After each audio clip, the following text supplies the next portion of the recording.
Eh bien, bonjour à tous, j'espère que vous allez bien, que vous passez une bonne journée ou que vous avez passé une bonne journée si vous regardez, cette vidéo le soir.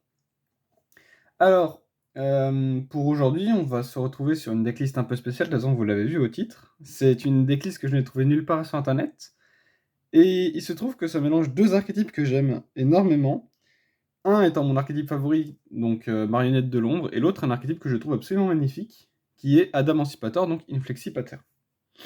Alors pourquoi j'ai voulu faire ce deck? Parce qu'il se trouve que avec Shadow, j'ai essayé de le splash dans beaucoup de decks. J'ai essayé de le mettre en on-chain dans beaucoup de decks. Alors certes, il marche plutôt bien avec Despia, il marche correctement avec Tearlament, mais je trouvais qu'avec Inflexipator, ça rajoutait un petit truc. Ça rajoutait une petite touche de contrôle que Inflexipator n'avait pas forcément avant. Et vous allez le voir après dans la decklist, j'ai tout basé sur ce deck en Go second et non pas en Go first. Donc ça va changer un peu des versions de Shadow que vous pourrez trouver sur internet, parce que c'est un deck Go second. Alors, étant donné que c'est un deck aussi que j'ai créé et qui est venu de mon imagination, hein, il se trouve que peut-être les ratios ne sont pas excellents, que vous avez peut-être des idées pour améliorer le deck, que peut-être ce serait mieux de mettre tel ou tel monstre. Alors, si vous avez, je suis totalement preneur, hein, n'hésitez pas à débattre dans la section commentaires pour ça. Et ben, je pense qu'on va passer à la decklist pour ne pas faire non plus une intro trop longue, parce que ce serait je pense, un peu gavant pour vous. Donc, vu que c'est un deck Go second, on va commencer avec la meilleure carte du deck, une Fusion Shadow en x3. Pourquoi Fusion Shadow en x3? Parce que, étant donné qu'on est un deck Go second, on a absolument besoin de pouvoir commencer nos combos. Et pour pouvoir commencer nos combos, quoi de mieux qu'une fusion qui nous fait comme une fusion du marqué, mais sans nous lock en monstre fusion jusqu'à la fin du tour. Donc certes, vous pouvez vous prendre H, mais si vous prenez H à ce moment-là et que vous avez autre chose pour partir en main, et ben vous savez que vous allez être tranquille pendant tout le reste du tour et que ça a juste été un bait pour dégager justement une end-trap. Donc nos 3 fusions Shadow, très importantes pour le début du duel. Ensuite, on va jouer en ratio 2 Squamat. Alors 2 Squamat et pas 3, parce que si tu commences à en jouer 3, alors si tu commences à en jouer 3, bah, ça va commencer à briquer certainement dans ta main. Les Shadows sont pas forcément des monstres que tu vas en main de départ, à part certains. Squamat peut en faire partie, mais Squamat fait partie intégrante du combo de départ à envoyer justement avec la fusion Shadow. Donc en avoir 2 et pas 3, c'est plutôt pas mal parce qu'on les veut plus dans le deck et on veut pas forcément les draw. Donc pour moi, x2, c'est un bon compromis. Et on retrouve évidemment la même chose avec Wendy, parce que, comme je vous l'ai dit, la fusion Shadow va nous permettre de foolish du coup notre Squamat, et notre Squamat va toujours vouloir foolish une Wendy. Donc Wendy va forcément suivre le ratio de Squamat et pas en jouer plus. Ensuite, dans les Shadow, on va voir le monstre qui permet de commencer le combo Inflexipateur sans passer par les monstres Inflexipateurs, notre petit Faucon. Faucon qui est tout simplement un flip, enfin un magicien flip synthoniseur niveau 2 et qui va pouvoir se spé avec Wendy. Alors, il va se spé face verso forcément, mais comme avec un certain monstre Shadow qu'on verra plus tard, on aura envoyé Resh Marionnette de l'ombre au cimetière, on va pouvoir le flip. Et donc du coup, avec lui et un monstre niveau 4, on va pouvoir faire tout simplement 2 de nos monstres synchro inflexipateur et pouvoir commencer nos combos. Ensuite, évidemment, indétournable partout où il va, bête, il est là dans toutes les decklists, désolé pour la luminosité qui est un peu infecte, mais bête qui est là dans toutes les decklists parce qu'il permet de draw 1, quand il est flip, il draw 2, il défausse 1, c'est clairement un des meilleurs Shadow du jeu. Ensuite, on va avoir un hérisson, voilà. On va avoir un Don marionnette de l'ombre, Don qui est pratiquement joué nulle part parce que c'est un terre, et les marionnettes de l'ombre terre, on n'en veut pas forcément. Mais dans ce deck-là, étant donné qu'on va jouer chez Kinaga, Don nous rajoute une negate supplémentaire, et c'est pas négligeable. Ensuite, évidemment, Dragon, pour casser des magies pièges, comme par exemple un Skill Drain qui serait sur le terrain.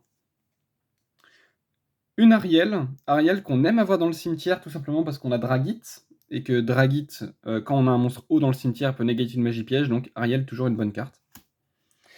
Et pour finir sur l'archétype Shadow, on va jouer du coup un Resh, un Schisme, et une fusion marionnette de l'ombrelle. Pourquoi une seule et pas 3?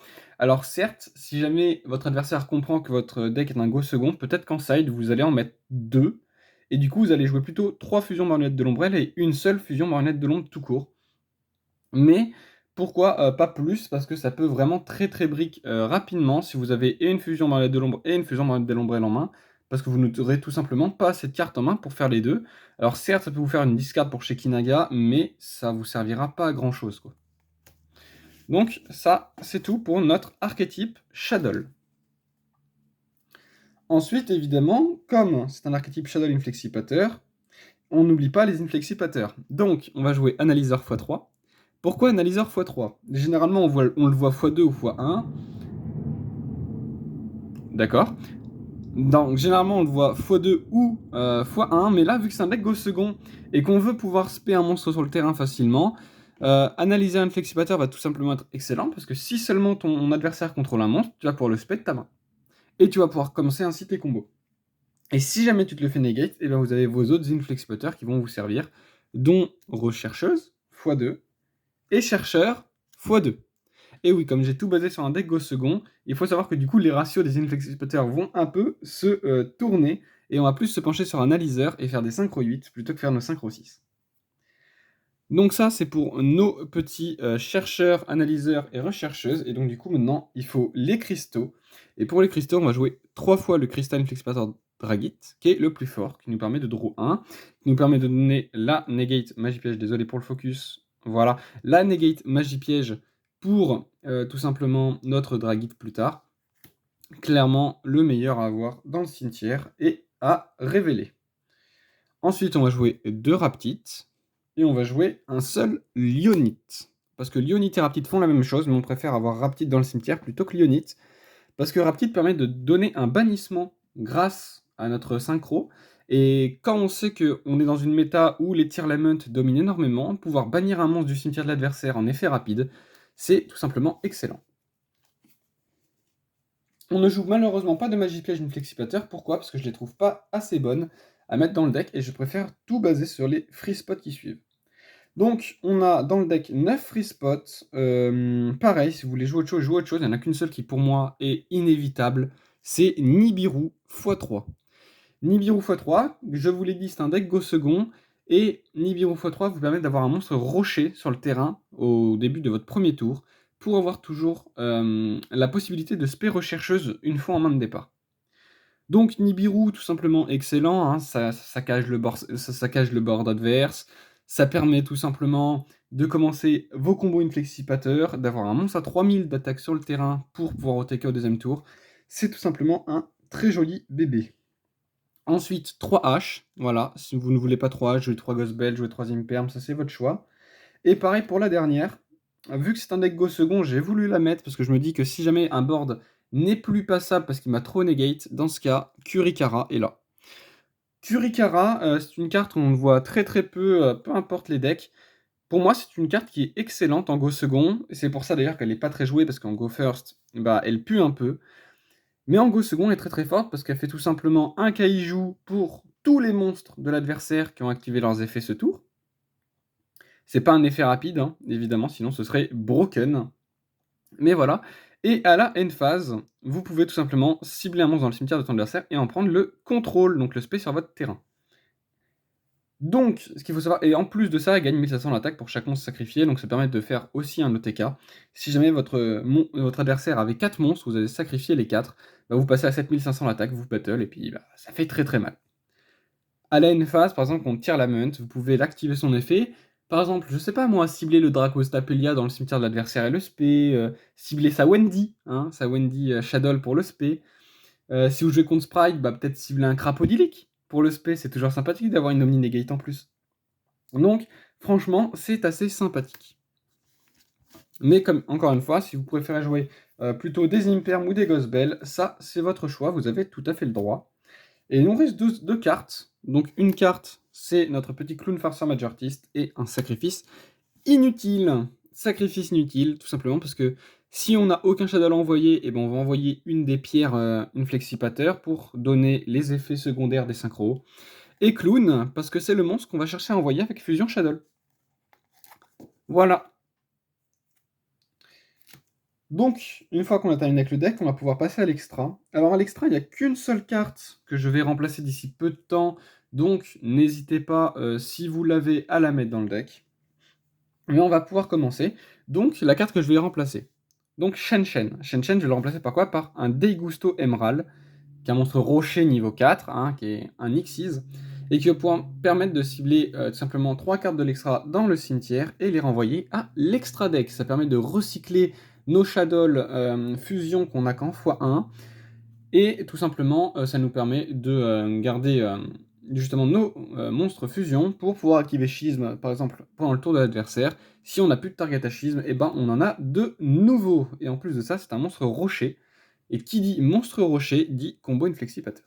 Donc lui à remplacer. Et donc du coup, le deuxième exercice qu'on va jouer, c'est Dugares, l'intemporel. Pourquoi Dugares? Parce que c'est un X64, donc ça se fait assez facilement dans le deck, hein. Tous les cristaux sont niveau 4, analyseur est niveau 4, le clown est niveau 4, tout le monde est niveau 4. Et donc du coup, il nous fallait tout simplement un moteur de pioche si jamais on n'en avait pas. Et comme je vous ai dit, c'est un deck Go second basé sur un OTK.